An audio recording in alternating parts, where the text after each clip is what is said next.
Boltzmann paradox, जिसे physics और philosophy दोनों में सबसे इंट्रीगिंग पजल्स में गिना जाता है, हमें ब्रह्मांड की असली नेचर और हमारी अपनी एग्जिस्टेंस के बारे में ऐसे सवाल पूछने पर मजबूर करता है जिनके सीधे जवाब शायद कभी न मिले। यह पैराडॉक्स इतना गहरा है कि यह सिर्फ साइंटिफिक लॉ या इक्वेशंस तक सीमित नहीं रहता, बल्कि हमारे सोचने के तरीके, हमारी मेमोरीज और यहां तक कि रियलिटी की मीनिंग को भी चैलेंज करता है। आइए इस लंबी यात्रा पर चलें, जहां हम समझेंगे entropy, arrow of time, Boltzmann brains और यह सब हमारी जिंदगी और सोच पर क्या असर डालते हैं। सबसे पहले एंट्रोपी का मतलब समझना जरूरी है।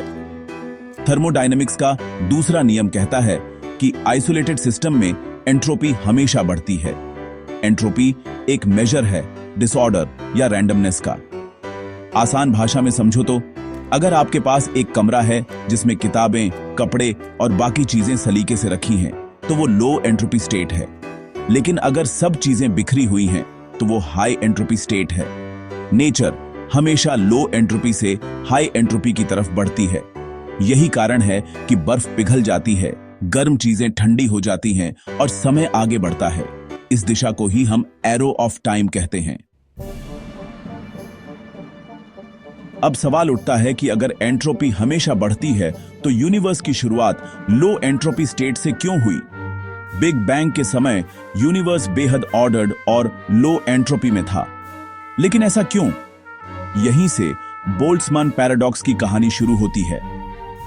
लुडविग बोल्ट्जमैन, जो स्टैटिस्टिकल मैकेनिक्स के जनक माने जाते हैं, ने कहा कि शायद यूनिवर्स की लो एंट्रोपी स्टेट सिर्फ एक फ्लक्चुएशन थी, यानी पूरे कॉस्मोस की रैंडमनेस में कभी कभी रेयर चांस से ऑर्डर्ड स्टेट बन जाती है, और हम उसी रेयर चांस का नतीजा हैं। लेकिन इसी विचार से एक नया पैराडॉक्स पैदा होता है, बोल्ट्जमैन ब्रेन पैराडॉक्स। अगर यूनिवर्स इन्फिनिट और इटर्नल है, तो रैंडम फ्लक्चुएशंस लगातार होती रहेंगी। अब सोचो, पूरे कॉस्मोस को ऑर्डर्ड बनाने से कहीं ज्यादा आसान है सिर्फ एक ब्रेन को ऑर्डर्ड बना देना, जिसमें आर्टिफिशियल मेमोरीज हों। प्रोबेबिलिटी के हिसाब से ऐसा होना ज्यादा लाइकली है।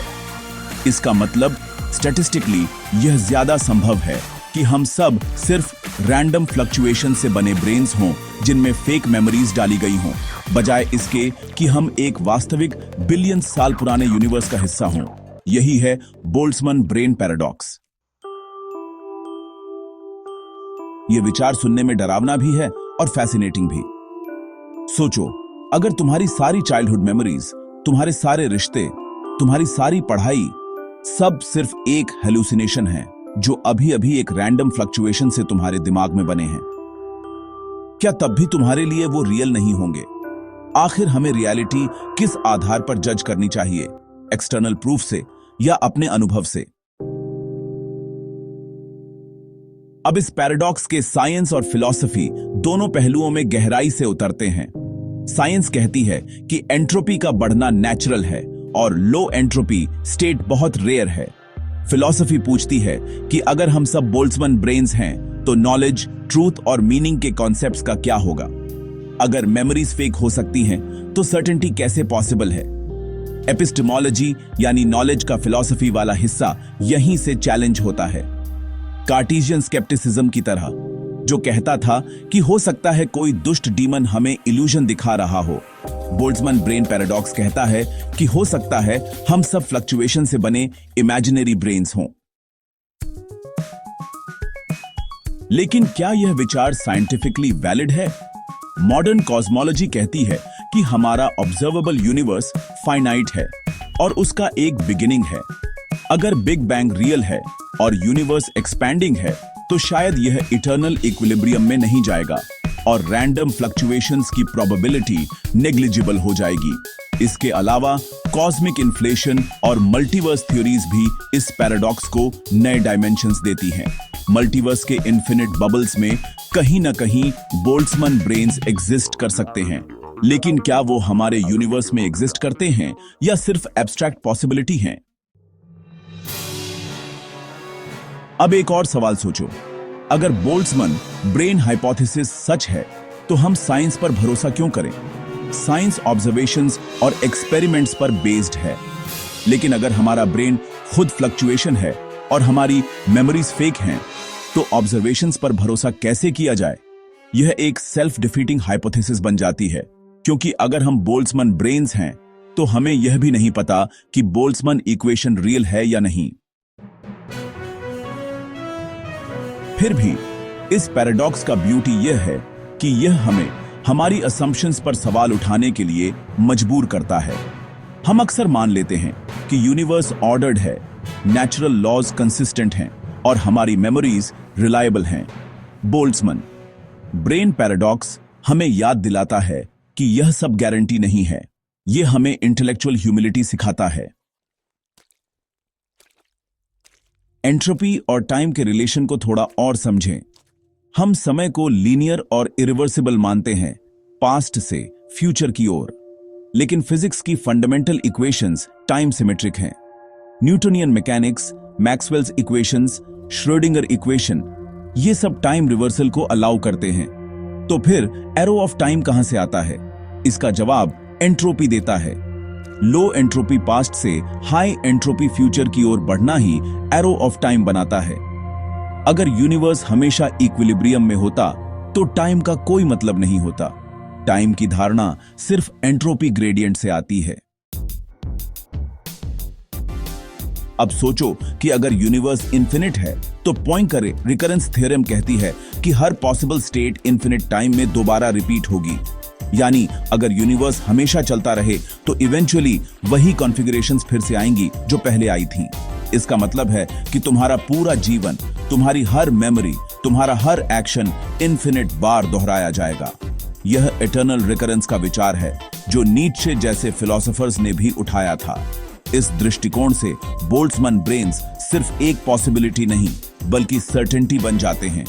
अगर टाइम इन्फिनिट है, तो हर रेयर फ्लक्चुएशन इन्फिनिट बार होगी। अब प्रैक्टिकल एंगल देखें। कॉस्मोलॉजिस्ट्स इस पैराडॉक्स को सॉल्व करने की कोशिश करते हैं। कुछ थ्योरीज कहती हैं कि यूनिवर्स इटर्नल इक्विलिब्रियम में नहीं रहेगा। डार्क एनर्जी उसे एक्सेलरेट करके इवेंचुअली बिग रिप या हीट डेथ की तरफ ले जाएगी। अगर ऐसा हुआ, तो रैंडम फ्लक्चुएशंस का समय ही नहीं बचेगा। कुछ कहते हैं कि क्वांटम ग्रेविटी एंट्रोपी के नियम को फंडामेंटल स्तर पर बदल देगी। स्टीफन हॉकिंग और अन्य फिजिसिस्ट्स ने आर्ग्यू किया कि शायद कॉस्मोलॉजी का फ्रेमवर्क ही इस पैराडॉक्स को रोक देगा। यानी बोल्ट्जमैन ब्रेन्स सिर्फ थियोरेटिकल क्यूरियोसिटीज हैं, रियल थ्रेट्स नहीं। लेकिन फिर भी यह पैराडॉक्स सोचने लायक है, क्योंकि यह हमें रियलिटी, कॉन्शियसनेस और आइडेंटिटी के बारे में बड़े सवाल पूछने पर मजबूर करता है। आखिर मैं कौन हूं? सवाल सिर्फ फिलॉसफी नहीं, फिजिक्स से भी जुड़ता है। अगर कॉन्शियसनेस सिर्फ मैटर का अरेंजमेंट है, तो रैंडम फ्लक्चुएशन से कॉन्शियसनेस आ सकती है। लेकिन अगर कॉन्शियसनेस कुछ और है, कुछ फंडामेंटल प्रॉपर्टी, तो बोल्ट्जमैन ब्रेन्स संभव नहीं। यह हमें माइंड बॉडी प्रॉब्लम की ओर ले जाता है। क्या माइंड सिर्फ फिजिकल प्रोसेसेस है या कुछ और? अब थोड़ी इमेजिनेशन करो। एक साइंटिस्ट टेलीस्कोप से यूनिवर्स ऑब्जर्व कर रहा है। वो गैलेक्सीज, स्टार्स और कॉस्मिक बैकग्राउंड देख रहा है। वो सोचता है कि ये सब बिलियन साल की एवोल्यूशन का नतीजा है। लेकिन बोल्ट्जमैन पैराडॉक्स विस्पर करता है, क्या पता ये टेलीस्कोप, ये लैब, ये साइंटिस्ट और ये ऑब्जर्वेशंस सब उसी साइंटिस्ट के ब्रेन की फ्लक्चुएशन हो। शायद कोई टेलीस्कोप असल में एग्जिस्ट ही नहीं करता। ये थॉट अनसेटलिंग है, लेकिन फैसिनेटिंग भी। यही कारण है कि बोल्ट्जमैन ब्रेन पैराडॉक्स इतना पावरफुल है। हिस्ट्री में भी देखो, बोल्ट्जमैन खुद इस पैराडॉक्स के इंप्लीकेशन से जूझे। उन्होंने स्टैटिस्टिकल मैकेनिक्स से समझाने की कोशिश की कि एंट्रोपी कैसे काम करती है, लेकिन उस समय उनके आइडियाज वाइडली एक्सेप्टेड नहीं हुए। बाद में उनकी थियरीज मॉडर्न फिजिक्स की फाउंडेशन बनी। आयरनी यह है कि आज वही बोल्ट्जमैन का नाम इस पैराडॉक्स से जुड़ा है, जो उनकी थियरीज की एक्सट्रीम इंटरप्रिटेशन से निकला है। ये हमें सिखाता है कि साइंस हमेशा इवॉल्व होती है और हर ग्रेट आइडिया नए सवाल पैदा करता है। अब इस पैराडॉक्स को ह्यूमन लाइफ से जोड़ते हैं। हमारी जिंदगी भी एंट्रोपी की तरह है। बचपन ऑर्डर्ड होता है, पेरेंट्स गाइड करते हैं, रूटीन्स होते हैं। धीरे धीरे कॉम्प्लेक्सिटी बढ़ती है, डिसऑर्डर आता है, फिर भी हम मीनिंग ढूंढते हैं। बोल्ट्जमैन ब्रेन पैराडॉक्स कहता है कि शायद मीनिंग खुद इल्यूजन है, लेकिन शायद यही इल्यूजन सबसे ब्यूटीफुल है। चाहे हम रियल यूनिवर्स के हिस्से हों या रैंडम फ्लक्चुएशन के, हमारे एक्सपीरियंसेस रियल हैं। अगर तुम दर्द महसूस करते हो तो वह रियल है, अगर तुम प्यार करते हो तो वह रियल है। यह फर्क नहीं पड़ता कि वो मेमोरीज जेन्युइन हैं या आर्टिफिशियल, एक्सपीरियंस ही रियलिटी है। अब थोड़ा और गहराई में चलते हैं। मॉडर्न फिजिक्स में क्वांटम मैकेनिक्स अनसर्टेनिटी इंट्रोड्यूस करता है। वेव फंक्शन कोलैप्स ऑब्जर्वर पर डिपेंड करता है। कुछ इंटरप्रिटेशंस कहती हैं कि कॉन्शियसनेस रियलिटी डिफाइन करती है। अगर ऐसा है तो बोल्ट्जमैन ब्रेन पैराडॉक्स और डीप हो जाता है, क्योंकि तब क्वेश्चन यह बनता है, क्या रियलिटी ऑब्जर्वर क्रिएट करता है या ऑब्जर्वर रियलिटी का हिस्सा है? यह चिकन एंड एग प्रॉब्लम है। कॉस्मोलॉजी में इन्फ्लेशन थ्योरी कहती है कि अर्ली यूनिवर्स एक्सपोनेंशियल एक्सपेंशन से गुजरा। यह मल्टीवर्स का रास्ता खोलता है। इन्फिनिट बबल्स में हर पॉसिबिलिटी एग्जिस्ट करती है। इसका मतलब बोल्ट्जमैन ब्रेन्स भी कहीं ना कहीं एग्जिस्ट करते होंगे। लेकिन हमें फर्क नहीं पड़ना चाहिए, क्योंकि हम जिस ब्रांच में हैं उसमें कंसिस्टेंट लॉज और हिस्ट्री है। हम अगर बोल्ट्जमैन ब्रेन्स भी हैं तो भी हमारी रियलिटी इंटरनली कोहेरेंट है। अब फिलोसॉफिकल क्लोजर पर आते हैं। बोल्ट्जमैन पैराडॉक्स हमें सर्टेनिटी छीन लेता है, लेकिन शायद यही गिफ्ट है। सर्टेनिटी इल्यूजन्स हमें कंफर्ट देती हैं, लेकिन सवाल हमें ग्रोथ देते हैं। अगर हम यह मान लें कि सब प्रीडिफाइंड है और कोई पैराडॉक्स नहीं है, तो हम सवाल पूछना बंद कर देंगे। लेकिन अगर पैराडॉक्सेस हैं तो हम एक्सप्लोर करते रहेंगे, और यही ह्यूमन स्पिरिट है। बोल्ट्जमैन पैराडॉक्स अंत में हमें ह्यूमिलिटी, वंडर और क्यूरियोसिटी सिखाता है। यह हमें दिखाता है कि यूनिवर्स की कहानी हमारी समझ से कहीं बड़ी है, और शायद यही सच्ची विजडम है, जानना कि हम नहीं जानते, लेकिन फिर भी तलाश करना। चाहे हम बोल्ट्जमैन ब्रेन्स हों या cosmic children of big bang, हमारी जर्नी मीनिंगफुल है क्योंकि हम सवाल पूछते हैं, और जब तक हम सवाल पूछते रहेंगे तब तक हम रियल हैं।